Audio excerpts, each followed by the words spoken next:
America's school shootings, suicides, and bullying cases are driving early intervention for mental health issues. Good evening, I'm Mary Grace Scully. And I'm Abby Murphy. Experts say there's a role for screening in all grade levels, even preschools and daycares. WFT's Casey Albritton joins us with that story. Thanks, Abby. Mental health concerns can surface at a very early age in childhood. Now a pilot program, a partnership between Alachua County and Meridian Behavioral Health Care, will try to make a difference. Alachua County preschools are now able to receive help if children show signs of behavioral problems or abuse. The county is spending $300,000 on a pilot program for Meridian to have 2 mental health therapists making the rounds at preschools.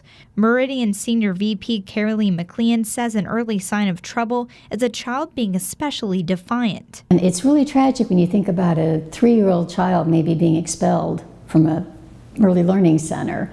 You know, what kind of message does that send to the child? Daycare staff will also be trained on how to deal with delicate situations. That's exactly what the president of Small World Daycare and Learning Center would like to see. Help the teachers educate us on better things that we could be looking for, how to deal with certain situations, and give us the ability to say, hey, Meridian, we've got a child we have a concern on, please come and have a look. Even at early educational centers like the daycare behind me, experts say that they can identify behavioral issues in children under the age of 5 years old.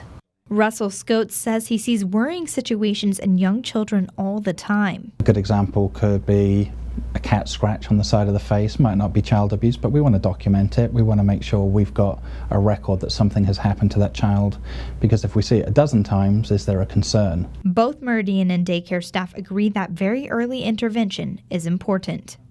Should you worry about the infant, the toddler, or the 4-year-old?